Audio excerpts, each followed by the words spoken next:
Hey everyone, I'm Rebecca McLaughlin-Eastham and this is Business Line, your global business barometer coming to you from the top of the world's tallest structure, the Burj Khalifa in downtown Dubai.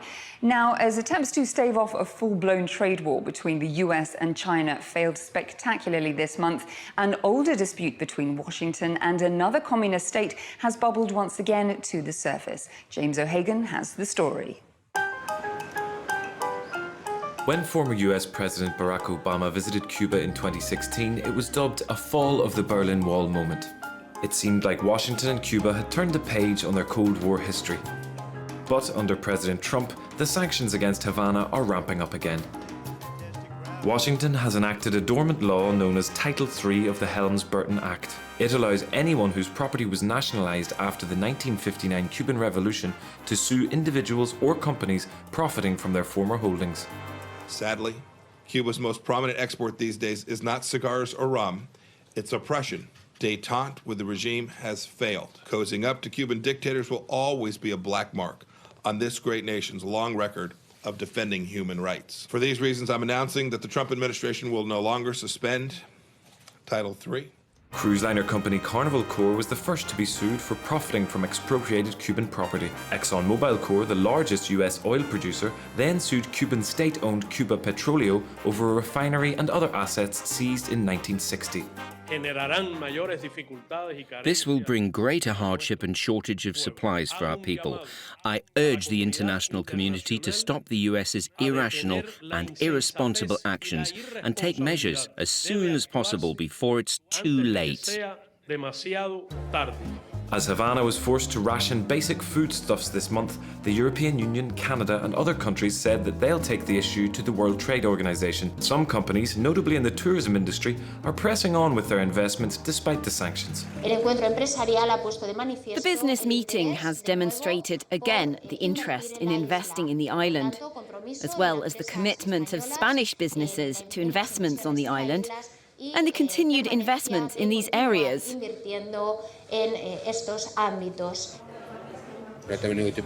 have no intention of leaving or changing any plan that we have in the works. The battle for Cuba's economic future looks set to be waged on its beaches. With the rest of their economy stagnating, the Caribbean nation's hopes are pinned on tourism to keep it afloat. Is data the new oil? Well, one global data analytics software manufacturer thinks so. In fact, it's relocating its new regional headquarters to right here in Dubai to capitalize on the next boom in this age of information. Noni Edwards has the story. Business data hasn't always seemed so valuable.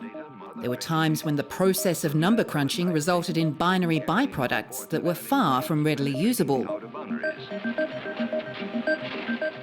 Enter data analytics, examining large sets of data to extract real-world solutions. Data analytics is the process of taking raw information and turning it into value so that you can tell better stories with data across enterprises. And there's something that's special about the Middle East, particularly Dubai, where perhaps it's the government's influence on Vision 2021, where people really understand the value of data science and analytics to eke out the $10 to $15 trillion in value that's sitting behind dark data.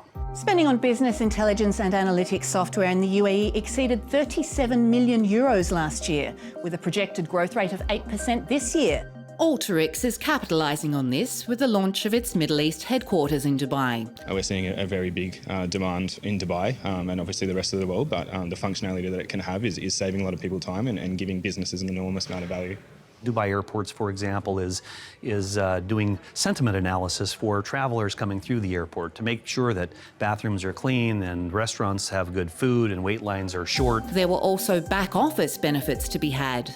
We had some very antiquated processes that involved an individual user updating over 100 spreadsheets manually every month. So that's a manual task that's gone from, from weeks to days and we're now looking at minutes. So back to that essential question. Could big data mean as much for the region as petrochemicals have historically? I've heard data is the new oil often, and the reality is there'll be almost as much economic value coming from data as there is oil. How far we have come from punch cards, printouts and magnetic tape. And finally, fans of Game of Thrones had to bid farewell to their beloved blockbuster TV series this month. But holding on to a taste of the fantasy juggernaut could become big business for some. Jane Witherspoon has this report.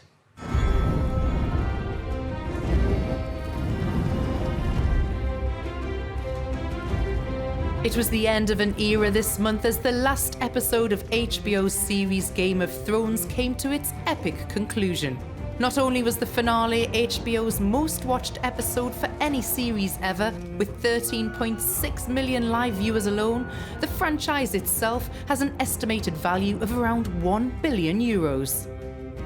The series has injected about €300 million into the Northern Irish economy, partly thanks to tourists flocking to filming locations. And while revenue from merchandising and tourism will likely continue long after the series finale, some fans want to hold on to a taste of the fantasy quite literally. Winemaker Thibaut Bardet made a wine as close as possible to what he imagined the Dawn Kingdom in the fictional continent of Westeros might produce. We have here a really intense colour. We wanted to do it as in the book, dark as blood. The author's a fan of all things gastronomy and wine. He wrote a huge amount in these books, so he came up with a fruity, strong wine, full-bodied, but easy to drink, silky. They contacted me, they saw I was a fan, so they authorised me to finish up my stock, but not to produce any new ones. It's true that I kind of use the code of their universe, so they asked me nicely to stop producing it, but to use up the rest, and I thank them for it. My biggest dream would be for the author to taste it and to say to him, there you go, here's what I imagined your wine to be like. What do you think? Did you imagine the same? It may be the end of the TV series, but it leaves a legacy of captured imaginations and stimulated economies from southern Spain to Iceland and beyond.